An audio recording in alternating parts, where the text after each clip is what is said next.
Hi friends, talent plus ട്യൂട്ടോറിയലിന്റെ പുതിയൊരു ക്ലാസ്സിലേക്ക് സ്വാഗതം. ഇന്ന് നമ്മൾ പഠിക്കാൻ പോകുന്നത് നമ്മുടെ മുൻ മുഖ്യമന്ത്രിയായിരുന്ന VS അച്യുതാനന്ദനെ കുറിച്ചാണ്.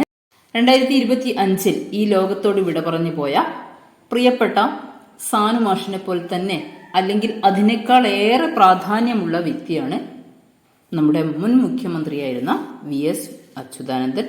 നമുക്ക് PSC പരീക്ഷകളിൽ, ഇനി വരുന്ന പരീക്ഷകളിൽ 1 മാർക്ക് ഉറപ്പിക്കാൻ വളരെയധികം സാധ്യത കൽപ്പിക്കുന്ന ഒരു മേഖലയാണ് പ്രധാനപ്പെട്ടവരുടെ വിയോഗങ്ങൾ. നമുക്ക് ആദ്യമായി VS അച്യുതാനന്ദനെ കുറിച്ച് പഠിക്കാം. അദ്ദേഹവുമായി ബന്ധപ്പെട്ട വളരെ പ്രധാനപ്പെട്ട എല്ലാ ചോദ്യങ്ങളും ഉൾപ്പെടുത്തിയിട്ടാണ് ക്ലാസ്. അതുകൊണ്ട് സ്കിപ്പ് ചെയ്യാതെ മുഴുവനായും കാണാൻ ശ്രമിക്കുക.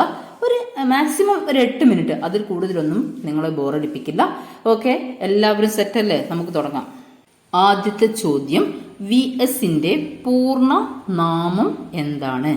ഉത്തരം വേലിക്കകത്ത് ശങ്കരൻ അച്യുതാനന്ദൻ എന്നതാണ് ഇദ്ദേഹത്തിന്റെ പൂർണ്ണമായ പേര്. VS അച്യുതാനന്ദന്റെ പൂർണ്ണമായ പേരാണ് വേലിക്കകത്ത് ശങ്കരൻ അച്യുതാനന്ദൻ. സെറ്റായല്ലോ? മുഴുവൻ പേരെന്താണെന്ന് ചോദിച്ചാൽ വേലിക്കകത്ത് ശങ്കരൻ അച്യുതാനന്ദൻ എന്നതാണ് VS അച്യുതാനന്ദന്റെ മുഴുവൻ പേര്. ഇനി നമുക്ക് നോക്കാം, അദ്ദേഹത്തിന്റെ ജന്മദിനം എന്നാണ്. 1923 ഒക്ടോബർ 20 VS അച്യുതാനന്ദന്റെ ജനനം. ഇതെവിടെയായിരുന്നു? ആലപ്പുഴ ജില്ലയിൽ പുന്നപ്ര വെന്തലത്തറ കുടുംബത്തിലാണ് VS അച്യുതാനന്ദൻ ജനിച്ചത്. അദ്ദേഹത്തിന്റെ കുടുംബ പേര് ചോദിച്ചാൽ വെന്തലത്തറ. എവിടെയാണ് സ്ഥലം? പുന്നപ്രയിലാണ്. പുന്നപ്ര ആലപ്പുഴയിലാണ്. 1923 ഇന്ത്യ ചരിത്രത്തിൽ വളരെ പ്രധാനപ്പെട്ട ഒരു കാര്യം നടന്നിട്ടുണ്ട്. നിങ്ങൾക്ക് എല്ലാവർക്കും അറിയാവുന്നതായിരിക്കും, സ്വരാജ് പാർട്ടിയുടെ രൂപീകരണം. സ്വരാജ് പാർട്ടി രൂപീകരിച്ചത് ആരാണ്? ചിത്തരഞ്ജൻ ദാസും കൂടെ മോത്തിലാൽ നെഹ്റുവുമാണ്. സ്ഥാപക സെക്രട്ടറി ആരാണെന്ന് ചോദിച്ചാൽ മോത്തിലാൽ നെഹ്റു ആണ് സ്വരാജ് പാർട്ടിയുടെ സ്ഥാപക സെക്രട്ടറി. ഓക്കെ അല്ലേ? ഒരു എക്സ്ട്രാ പോയിന്റ് പറഞ്ഞു എന്നേ ഉള്ളൂ, അധികമൊന്നും പോയിന്റുകൾ കൂട്ടിച്ചേർക്കുന്നില്ല. ഓക്കെ, നമുക്ക് ഒന്നുകൂടെ 1923 ഒക്ടോബർ 20 VS അച്യുതാനന്ദൻ ജനിച്ചത്. ആലപ്പുഴ ജില്ലയിലെ പുന്നപ്രയിലാണ്. വെന്തലത്തറ കുടുംബത്തിലാണ് VS അച്യുതാനന്ദന്റെ ജനനം. അദ്ദേഹം മരണപ്പെട്ടത് 2025 ജൂലൈ 21 2025 ജൂലൈ 21 അദ്ദേഹം മരണപ്പെട്ടത്. അദ്ദേഹത്തിന്റെ അമ്മയുടെ പേര് അക്കമ്മ എന്നും അച്ഛന്റെ പേര് ശങ്കരൻ എന്നുമായിരുന്നു. ഓക്കെയാണ്. നെക്സ്റ്റ്, VS സ്റ്റേറ്റ് കോൺഗ്രസിൽ അംഗമായ വർഷം. അദ്ദേഹത്തിന്റെ 16ാം വയസ്സിലാണ് അദ്ദേഹം സ്റ്റേറ്റ് കോൺഗ്രസിൽ അംഗമാവുന്നത്. 1939 VS സ്റ്റേറ്റ് കോൺഗ്രസിൽ അംഗമായി ചേർന്നത്. അദ്ദേഹം കമ്മ്യൂണിസ്റ്റ് പാർട്ടിയിൽ അംഗമായി ചേർന്നത് 1940 1946 പുന്നപ്ര വയലാർ സമരത്തിൽ അദ്ദേഹം പങ്കെടുത്തിരുന്നു. 3 വർഷമാണ് അദ്ദേഹം പുന്നപ്ര വയലാർ സമരത്തിൽ പങ്കെടുത്തതിനെ തുടർന്ന് തടവ് ശിക്ഷ അനുഭവിച്ചത്. 1964 CPI പിളരുകയുണ്ടായി. അതിൽ നിന്നും രൂപം കൊണ്ട CPMന്റെ 7 സ്ഥാപക നേതാക്കളിൽ ഒരാളായിരുന്നു VS അച്യുതാനന്ദൻ. CPI പിളർന്ന് CPM രൂപം കൊണ്ട വർഷം ചോദിക്കുകയാണെങ്കിൽ അത് 1964. ഇദ്ദേഹം CPMന്റെ സംസ്ഥാന സെക്രട്ടറിയായി നാമനിർദ്ദേശം ചെയ്തത്, അല്ലെങ്കിൽ അദ്ദേഹം CPMന്റെ സംസ്ഥാന സെക്രട്ടറി പദവി ഏറ്റെടുത്ത വർഷം 1980. 1980 മുതൽ 1992 വരെ അദ്ദേഹം തന്നെയായിരുന്നു CPMന്റെ സംസ്ഥാന സെക്രട്ടറി. ഇദ്ദേഹം പോളിറ്റ് ബ്യൂറോ അംഗമായ വർഷം ചോദിച്ചാൽ ആദ്യമായിട്ട് പോളിറ്റ് ബ്യൂറോ അംഗമായ വർഷം 1985. അദ്ദേഹം 1985 മുതൽ 2009 വരെ CPMന്റെ പോളിറ്റ് ബ്യൂറോ അംഗമായി തുടർന്നു. അടുത്ത ചോദ്യം, VS അമ്പലപ്പുഴയിൽ നിന്ന് ആദ്യമായി കേരള നിയമസഭയിലേക്ക് തിരഞ്ഞെടുക്കപ്പെട്ട വർഷം ഏതാണ്? 1967. VS ആദ്യമായി തിരഞ്ഞെടുക്കപ്പെട്ട മണ്ഡലം ഏതാണെന്ന് ചോദിച്ചാൽ അത് അമ്പലപ്പുഴയാണ്. അമ്പലപ്പുഴയിൽ നിന്നും കേരള നിയമസഭയിലേക്ക് ആദ്യമായി തിരഞ്ഞെടുക്കപ്പെട്ടത് 1967 നെക്സ്റ്റ് ക്വസ്റ്റ്യൻ, കേരളത്തിൽ ഏറ്റവും കൂടുതൽ കാലം പ്രതിപക്ഷ നേതാവായിരുന്ന വ്യക്തി ആരാണെന്ന് ചോദിച്ചാൽ അതും നമ്മുടെ VS അച്യുതാനന്ദൻ തന്നെയാണ്. അദ്ദേഹം പ്രതിപക്ഷ നേതാവായിരുന്നത് 3 തവണയാണ്. മൊത്തം 14 വർഷമാണ് അദ്ദേഹം പ്രതിപക്ഷ നേതാവായിരുന്നത്. ഏതൊക്കെയാണ് അദ്ദേഹത്തിന്റെ കാലയളവുകൾ എന്ന് നോക്കാം. 1992-96 കാലഘട്ടത്തിൽ VS അച്യുതാനന്ദനായിരുന്നു കേരളത്തിന്റെ പ്രതിപക്ഷ നേതാവ്. അതേപോലെ തന്നെ 2001 മുതൽ 2006 വരെയും 2011 മുതൽ 2016 വരെയും പ്രതിപക്ഷ നേതാവായിരുന്ന വ്യക്തിയാണ് നമ്മുടെ VS അച്യുതാനന്ദൻ. മൊത്തം 14 വർഷമായിരുന്നു VS അച്യുതാനന്ദൻ പ്രതിപക്ഷ നേതാവായിട്ടുണ്ടായിരുന്നത്. കേരളത്തിൽ CPM ചിഹ്നത്തിൽ ഏറ്റവും കൂടുതൽ മത്സരിച്ച വ്യക്തി ആരാണ് എന്ന് ചോദിച്ചാൽ അതും നമ്മുടെ ഇദ്ദേഹം തന്നെയാണ്. ഇദ്ദേഹം മുഖ്യമന്ത്രിയായ കാലയളവ് 2006 മുതൽ 2011 വരെ 2006 മുതൽ 2011 വരെയായിരുന്നു കേരള മുഖ്യമന്ത്രിയായിട്ട് ഉണ്ടായിരുന്നത്. കേരളത്തിന്റെ 20ാമത്തെ മുഖ്യമന്ത്രി എന്ന ചോദ്യത്തിന് ഉത്തരമാണ് VS അച്യുതാനന്ദൻ. കേരളത്തിന്റെ 20ാമത്തെ മുഖ്യമന്ത്രി ആയ സമയത്ത് ഇദ്ദേഹം 11ാമത്തെ വ്യക്തിയായിരുന്നു. മുഖ്യമന്ത്രിയായ 11ാമത്തെ വ്യക്തിയാണ് VS അച്യുതാനന്ദൻ. അദ്ദേഹം മുഖ്യമന്ത്രിയായി സത്യപ്രതിജ്ഞ ചെയ്യുന്ന സമയത്ത് 82 വയസ്സായിരുന്നു അദ്ദേഹത്തിന്റെ പ്രായം.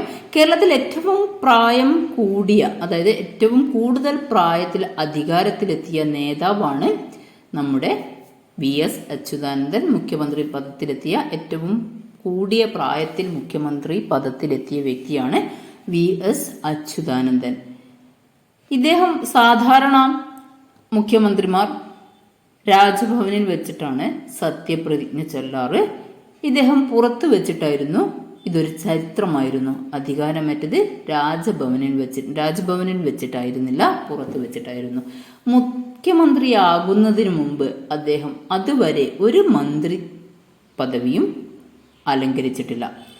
നെക്സ്റ്റ് ക്വസ്റ്റ്യൻ നോക്കാം. 4ാം ഭരണ പരിഷ്കാര കമ്മീഷൻ ചെയർമാൻ VS അച്യുതാനന്ദൻ. ഉത്തരം VS അച്യുതാനന്ദനാണ്. 4ാം ഭരണ പരിഷ്കാര കമ്മീഷന്റെ കാലാവധി 2016 മുതൽ 2021 വരെയായിരുന്നു. 4ാം ഭരണ പരിഷ്കാര കമ്മീഷന്റെ ചെയർമാൻ ആരായിരുന്നു എന്ന് ചോദിച്ചാൽ അതും നമ്മുടെ VS അച്യുതാനന്ദനാണ്. 1995 നിലം നികത്തൽ വിരുദ്ധ സമരത്തിന് നേതൃത്വം നൽകിയ വ്യക്തിയാണ് VS അച്യുതാനന്ദൻ. പ്രഥമ ഡോക്ടർ കമറുദ്ദീൻ പുരസ്കാരത്തിന് അർഹനായ വ്യക്തിയാണ് VS അച്യുതാനന്ദൻ. പ്രഥമ ഡോക്ടർ കമറുദ്ദീൻ പുരസ്കാരം നേടിയ മുഖ്യമന്ത്രിയാണ് VS അച്യുതാനന്ദൻ. VSനെ കുറിച്ച് ഒരു സമര നൂറ്റാണ്ട് എന്ന ജീവചരിത്രം എഴുതിയത് ആര്? ഉത്തരം KV സുധാകരൻ. KV സുധാകരനാണ് VSനെ കുറിച്ച് ഒരു സമര നൂറ്റാണ്ട് എന്ന ജീവചരിത്രം എഴുതിയത്. ഇത് പ്രകാശനം ചെയ്തത് അദ്ദേഹത്തിന്റെ 100ാം ജന്മദിനത്തോട് അനുബന്ധിച്ചായിരുന്നു. KV സുധാകരൻ എഴുതിയ ജീവചരിത്രമാണ് ഒരു സമര നൂറ്റാണ്ട്. നെക്സ്റ്റ് വളരെ പ്രധാനപ്പെട്ട ഒരു ചോദ്യമാണ്. അദ്ദേഹത്തിന്റെ ആത്മകഥയുടെ പേരെന്താണ്? സമരം തന്നെ ജീവിതം. VS അച്യുതാനന്ദന്റെ ആത്മകഥയുടെ പേര് എന്ത്? ഉത്തരം സമരം തന്നെ ജീവിതം. അയ്യങ്കാളി മുതൽ പശ്ചിമഘട്ടം വരെ എന്ന പുസ്തകം എഴുതിയത് ആരാണ്? ഉത്തരം VS അച്യുതാനന്ദൻ. അയ്യങ്കാളി മുതൽ പശ്ചിമഘട്ടം വരെ എന്ന പുസ്തകം എഴുതിയത് VS അച്യുതാനന്ദനാണ്. അദ്ദേഹത്തിന്റെ വളരെ പ്രധാനപ്പെട്ട കുറച്ച് ചോദ്യങ്ങൾ, അതായത് കുറച്ച് പുസ്തകങ്ങൾ പഠിക്കാം. സമരം തന്നെ ജീവിതം ആത്മകഥയാണ്. സമരത്തിന് ഇടവേളകളില്ല ഒന്നാമത്തെ പുസ്തകം. രണ്ടാമത്തെ പുസ്തകം അയ്യങ്കാളി മുതൽ പശ്ചിമഘട്ടം വരെ. പരിസ്ഥിതിയും വികസനവും മൂന്നാമത്തെ പുസ്തകമാണ്. നെക്സ്റ്റ് മാർക്സിസത്തിന്റെ മുന്നേറ്റം, തിരിച്ചടിയും തിരിച്ചുവരവും. കേരള വികസന സങ്കല്പങ്ങൾ. നെക്സ്റ്റ് ഇടപെടലുകൾക്ക് അവസാനമില്ല. ഒരു പുസ്തകത്തിന്റെ പേര് കൂടെ പഠിക്കാം, ജനലക്ഷം. കൺഫ്യൂഷൻ ആവരുത്, നോട്ട്സ് ഗ്രൂപ്പിൽ ലഭ്യമാണ്. വ്യക്തമായിട്ട് ഗ്രൂപ്പിൽ പുസ്തകത്തിന്റെ പേരൊക്കെ എഴുതി കൊടുക്കുന്നുണ്ട്. താല്പര്യമുള്ളവർക്ക് ഗ്രൂപ്പിൽ ജോയിൻ ചെയ്യാം. ലിങ്ക് ഡിസ്ക്രിപ്ഷനിൽ ആഡ് ചെയ്യുന്നതാണ്. അതേപോലെ തന്നെ 2027 LDCയെ ഫോക്കസ് ചെയ്തുകൊണ്ട് ഒരു ഫ്രീ ക്ലാസ് യൂട്യൂബിൽ അപ്ലോഡ് ചെയ്യുന്നുണ്ട്. താല്പര്യമുള്ളവർക്ക് ചാനൽ സബ്സ്ക്രൈബ് ചെയ്യാം. നോട്ട്സുകൾ വാട്സപ്പ് ഗ്രൂപ്പിൽ ലഭ്യമാകും. ഓക്കെ, ഇവിടെ ഒരു കാര്യം കൂടെ എനിക്ക് പറയാനുള്ളത്, നന്നായിട്ട് പഠിക്കുക. നമ്മൾ ശ്രമിച്ചാൽ ഒരു 6 മാസം കൊണ്ട് കയ്യെത്തുന്ന ദൂരത്ത് തന്നെയാണ് PSC ഉള്ളത്.